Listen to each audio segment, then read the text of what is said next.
आप लोग का स्वागत है इस रेडिएंट क्लासेस में।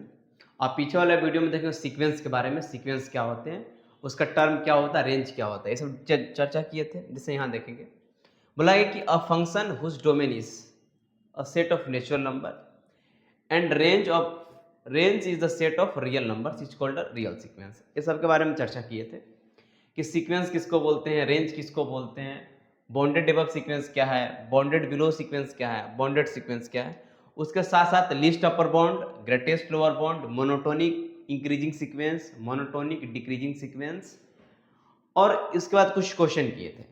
अब हम यहाँ देखेंगे लिमिट के बारे में चर्चा करेंगे। लिमिट किसको बोलते हैं, लिमिट ऑफ ए सीक्वेंस। अब लिमिट किसको बोलते हैं चर्चा करेंगे, डिफिनेशन आएंगे। A number L is a limit point of the sequence Fn if every neighborhood of L contain infinite term of the sequence। इसका कहने का मतलब है किसी भी नंबर को आप लिमिट पॉइंट कब बोलेंगे, जब उसके नेबरहुड में सीक्वेंस का इनफाइनाइट टर्म आना चाहिए। इस बात को समझने की कोशिश करेंगे यहां से एक बार। मान लीजिए आपके पास एक सीक्वेंस है n, आपके पास सीक्वेंस है, इसका टर्म क्या होगा, A1 A2 A3 A4 A5 A6 A7 dot dot dot. ये मेरे पास सीक्वेंस का टर्म है। हम बोलते हैं एल मेरे पास लिमिट पॉइंट है। एल मेरे पास क्या है, लिमिट पॉइंट है। तो इसका एक नेबरहुड, नेबरहुड मतलब पड़ोसी बोला जाता है, पड़ोसी की बात करते हैं। तो थोड़ा सा पड़ोस में देखिए, इसका हल्का सा लिए यहाँ पे और यहाँ पे ले लिए, यानी इसमें से एप्सिलॉन थोड़ा सा कम कर दिया, ऐसे यहाँ भी एप्सिलॉन थोड़ा सा कम कर दिया। एप्सिलॉन बहुत छोटा है, लगभग जीरो के बराबर है, लगभग जीरो पर टेंस करते, इतना मान के चलिए। अब इस बात को समझेंगे। अब यहाँ पे सीक्वेंस का टर्म आना चाहिए, जैसे A1 A2 A3, एक टर्म हो गया, दो टर्म हो गया, तीन टर्म हो गया, चार टर्म हो गया, पांच टर्म हो गया।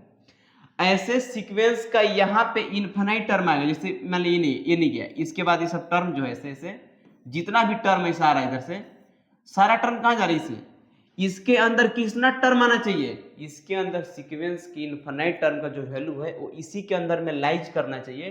तो हम लोग बोलेंगे एल को ये लिमिट पॉइंट है। फॉर एग्जाम्पल के लिए आपको एक बता देते हैं, समझिएगा बात को।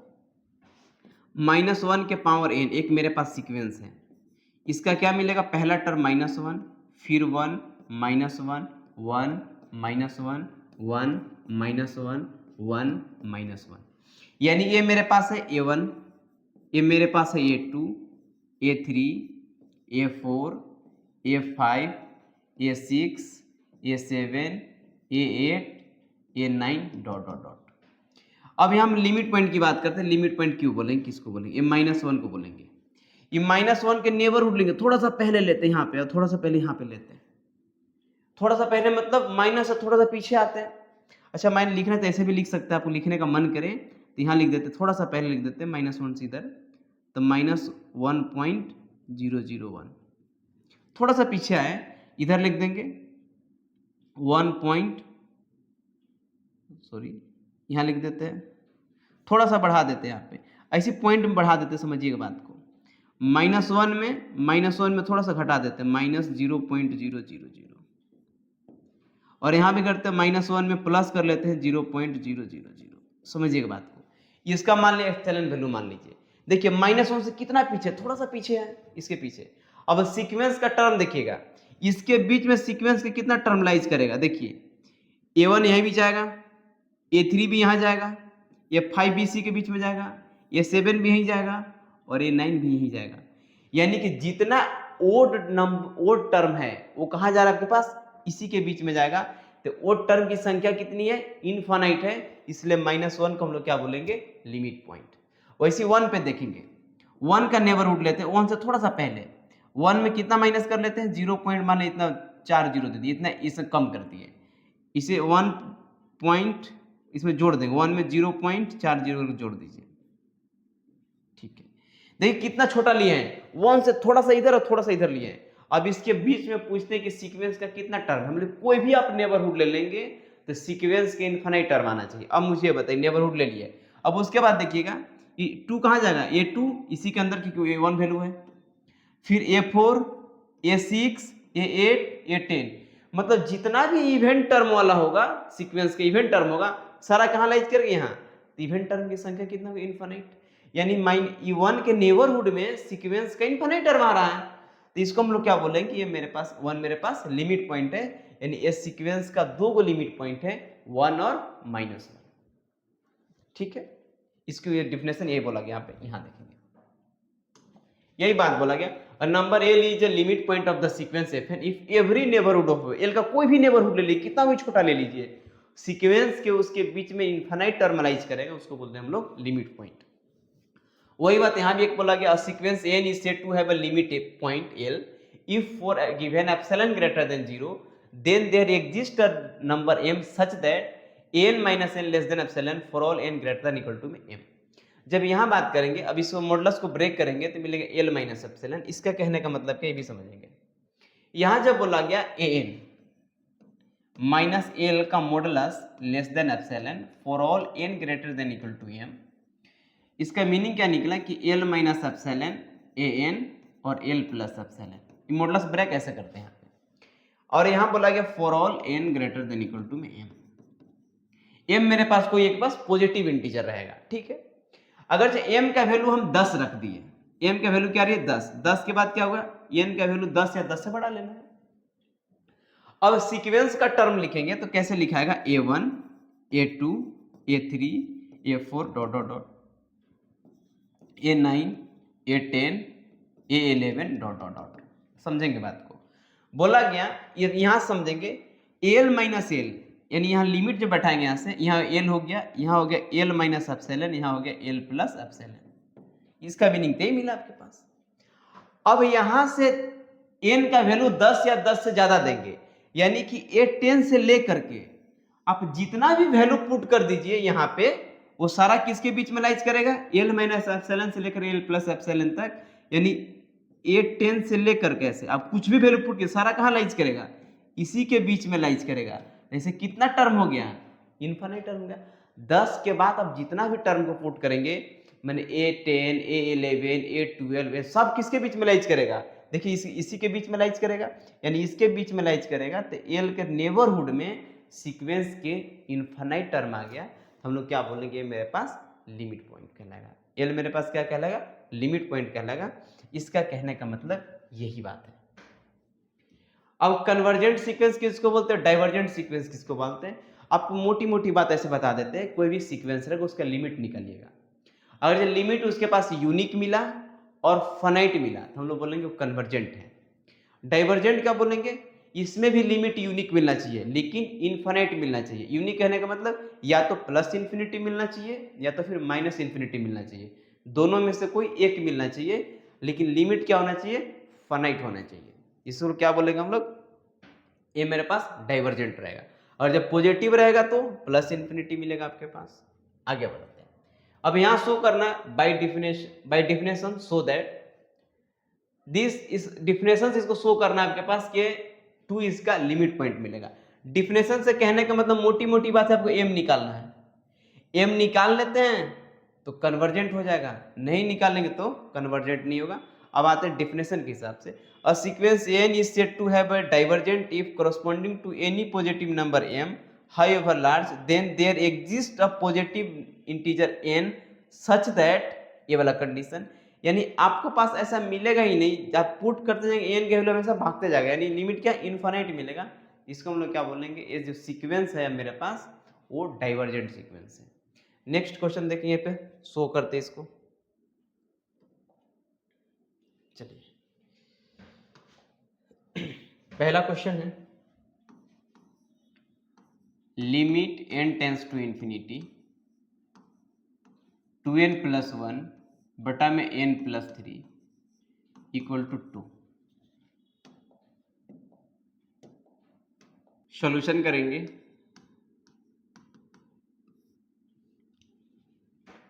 Late epsilon greater than 0 then 2n plus 1 बटा में n plus 3 minus 2 equal to क्या मिले इसका value 2n plus 1 minus 2n minus 6 बटा में n प्लस 3। जब इसको सोल्व करेंगे तो ये वाला कैंसिल हो जाएगा, मेरे पास जो वैल्यू मिलेगा वो -5/n+3 मिलेगा। इसका जो वैल्यू मिलेगा दिस इंप्लाइज दैट 5/n+3। इसका जो वैल्यू मिलेगा यहाँ से 5/n का वैल्यू जो होगा वो बड़ा होगा इससे 5/n से, और इसका वैल्यू लेस देन एप्सिलॉन मान लिए। तो यहाँ से दिस इंप्लाइज दैट यहाँ से जो वैल्यू मेरा पास मिलेगा n का value that is 5/n less than epsilon. तो n/5 का जो वैल्यू मिला ग्रेटर देन इक्वल टू में 1/एप्सिलॉन, n का वैल्यू मिला greater than equal to 5/n epsilon. यानी n का वैल्यू मिलेगा वो क्या मिलेगा 5/e से बड़ा मिलना चाहिए। तब यहां से लेट कर लेते हैं, लेट m be a positive integer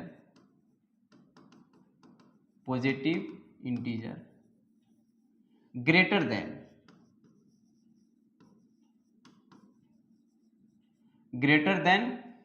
5/e। तो देन मेरे पास मिल गया 2n + 1/n+3 -2 का modulus less than epsilon for all n greater than equal to m। तो this implies that limit n tends to infinity 2n + 1/में n+3 बराबर क्या होगा 2। एक से लिमिट के डिफिनेशन से लिख दिए कि यहाँ से इसका लिमिट l कब होता है, यहाँ पे l की जगह मेरे पास 2 है।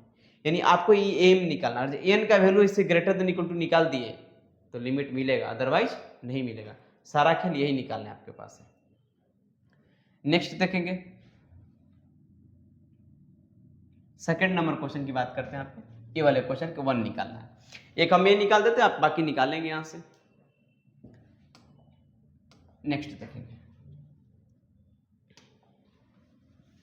Second number, limit n tends to infinity n + 1/n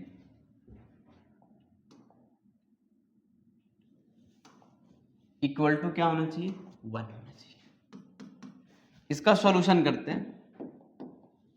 solution let epsilon greater than 0 then n + 1/n का जो वैल्यू होगा -1, लिमिट को यहां घटा देंगे तो n + 1 - n बटा में क्या मिल गया n। This implies that n से n कैंसिल हो गया, 1/n का मॉडुलस लेस देन एप्सिलॉन। तो दिस इंप्लाइज दैट 1/n का वैल्यू क्या मिला ग्रेटर, चेंज कर देंगे साइन को 1/एप्सिलॉन।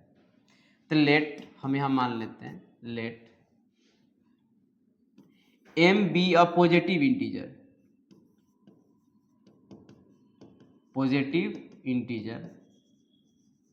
greater than